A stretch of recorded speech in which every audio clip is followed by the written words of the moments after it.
Hi everyone, welcome to the show. Today is Thursday, March 13th, and Marc has 116 days left to go. That's it. It's so close. I think we're at 3 months and 27 days or something like that. Of course, Marc is counting down the hours and the minutes and the seconds until his release date. And we got some good news that the transfer home from the United States, not the treaty transfer, but just being moved home, should only take 2 or 3 weeks. It shouldn't take a very long time. So let's hope that's how it goes. And of course, it's very exciting. And I want to show you guys something that Marc sent me. And this was meant to be my Valentine's Day bouquet. And if you're a regular of the show, you've seen a huge assortment of bags made from potato chip wrappers and different sort of leather bags and tapestries and pop-up cards. And usually Marc has a role in it, in designing it or making sure it gets done. But this is the first time Marc has sent something that he did himself. And it's a spectacular arrangement of flowers. And Marc cut every leaf and every petal and did every fold and did it all himself, which is so sweet because Marc has never done anything artistic or creative ever since I've known him, besides learning how to play a guitar, bass guitar in prison. So he sent this. It showed up super late. It was weeks and weeks behind schedule, but he sent a wedding photo with it that says, "Happy belated Valentine's Day, me and you forever. I love you, Jodie, you're Marc."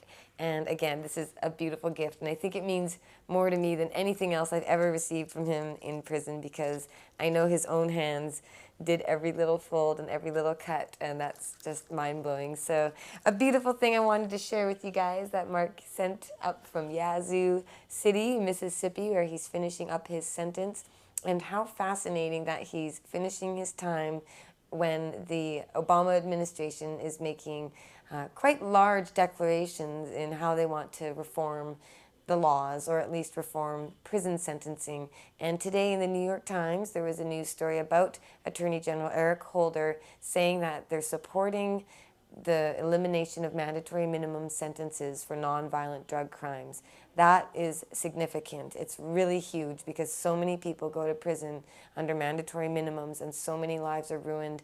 And what really is important to me, even though I know that the Obama administration is a warmongering, spying, liberty-destroying, privacy-wrecking, ruinous, bad government in so many ways, I know when something good is said, and when the Attorney General says that the incarceration approach has ruined more lives and is unaffordable financially, but also morally, that's pretty significant. I think we're going to see Obama leave just trying to make a legacy with respect to the way that the war on drugs has definitely impacted the African-American population of the United States way more than anyone else. And so this is a president who can take action on that front, which benefits a lot of people. But with respect to the drug war and marijuana and prisons, it's pretty significant that they're making this supportive statement about getting rid of mandatory minimums, and they're also agreeing with reducing the sentences of people already in prison, thousands of them over the next 5 years. So that's awesome, and I applaud the Obama administration for doing that, and I think it's really awesome that Marc gets to come home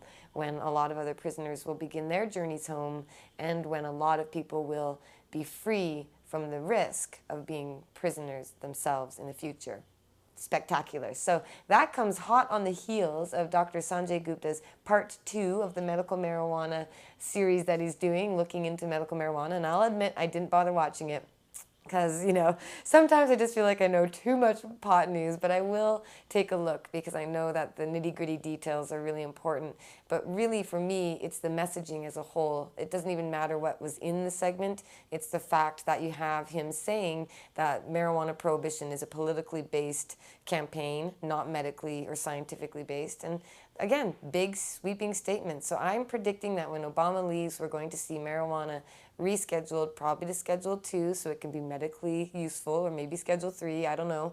And we'll see a lot of prisoners being released and a lot of people not being sent to prison under mandatory minimums. And that is enormous progress. So good job to everybody out there in the United States who helped make a difference through education and awareness and taking the risk of providing and growing medical marijuana when it is still very dangerous for a lot of people to do so. Good on you guys for doing that. So talking about prohibition and stuff, here in Canada, we've got the Harper government. Things are getting a little difficult. All the patients' gardens are going to be illegal on April 1st.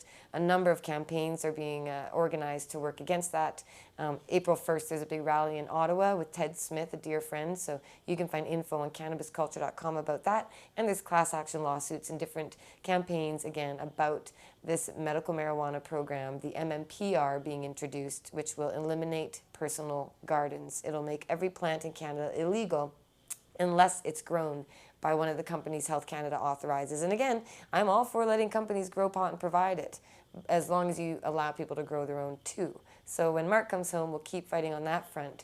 But the propaganda is still strong. Canada, with Harper, is building up a marijuana drug war establishment, even if they're still talking about ticketing for possession or allowing medical marijuana. We know the mentality of our government is a cruel one, and they're looking to punish people. So when all this change is happening in the United States, it's kind of hard for our government here to keep up the propaganda, but they do have groups coming in like SAM, Smart Approaches to Marijuana. Now, this is a group in the United States funded by some conservative types and big money people who are very much against marijuana, but don't want to be seen as lock 'em up types. They want to be seen as, oh, the science says, let's keep it illegal. So I was invited last Thursday, which is why I didn't do a show. I was invited, though, to go to Global, where I do my regular 2 to 4 times appearance on Global, talking about different news stories. But this time, I got an invite saying, Jodie, would you like to do a debate about legalization of marijuana? And of course, I've been waiting months and months, maybe even years, for a real proper debate, because nobody will talk about it. The cops and prohibitionists, they will not debate it because they can't argue their side. They've got no argument. But SAM Canada is a new group, a fledgling group, that apparently couldn't even get their website up on time. But these people are being funded, or at least supported in some way or another, by the US SAM group. And I got to have a debate. However, I was in studio, and the other person, Pam, she was calling in. So she was on phone. I was in studio with the host. And I encourage you guys to go watch that. I think we shared it on our Cannabis Culture and Pot TV website, but it's on the Global News website. And if you go to twitter.com/Jodie Emery and you scroll down to Thursday a week ago, you'll find where I posted that link. But you'll find it by Googling that anyway, Jodie Emery marijuana debate. I'm sure you'll be able to take a look. And for me, it was a wonderful opportunity to have a debate, which I've been itching for. And she said a lot of really crazy things, I think, and she attacked me and said a few funny things. But I encourage you guys to go watch it. My point is, here in Canada, we still have more of a fight ahead. It was really nice and easy for a while, it felt, but right now we have propaganda being fed to people. We have organized political groups working against our possible hope of the future. And on that note, what I'm talking about is the Liberal Party. The Liberal Party of Canada wants to legalize marijuana. It's in their platform. It's on the front page of their website. It's a big part of what they want to do. And that is awesome. And we support them. And our friend Chris Goodwin at Vapor Central in Toronto made these rolling papers, these zigzag Justin Trudeau rolling papers. This is funny because here in Canada, our Conservative government had a secret memo about the Liberal convention, and the Conservatives said that they wanted to cause problems at the convention. And one of the things they wanted to do was make some rolling papers with Justin Trudeau's face on it to try and make some fun of Trudeau for supporting legalization. But Canadians want legalization, and our friend threw together some zigzag papers that are pretty hilarious. Limited edition. We got a couple boxes here. They're still selling. You can go to maybe Toronto Hemp Company might have those. But at any rate, very cute, very clever, but another sign that we do have a party here in Canada who wants to legalize pot. It's the natural governing party of Canada. They've typically been the government, the Liberals, but now we have the Conservatives working on a huge marijuana propaganda prison war, and we have to throw our support behind those who support us. And at this point, it's anyone but Conservatives, but particularly the Liberals. So thanks to Chris for making those papers, and when we get Marc back home, we'll definitely be campaigning against the Conservatives, because the prohibitionist side in Canada is getting bigger and stronger as they get more government support. So our side, the activists, the truth, the honest, the real honest side, we have to get out there too. So when Marc comes home in less than 4 months, or 4 months or so, we're going to be sure to get to that. So I want to let you guys know that I've been pretty busy here with our store. We've got a great team rearranged. We have a lot of new people on board. We're doing a lot here at Cannabis Culture and Cannabis Culture headquarters and Pot TV and the BC Marijuana Party Vapor Lounge. And I've just been spending some time getting my hands on in the store, rearranging things. We've marked down a lot of different products. And just for those in Vancouver or those online, you can get hemp hoodlum coats on for 50% off.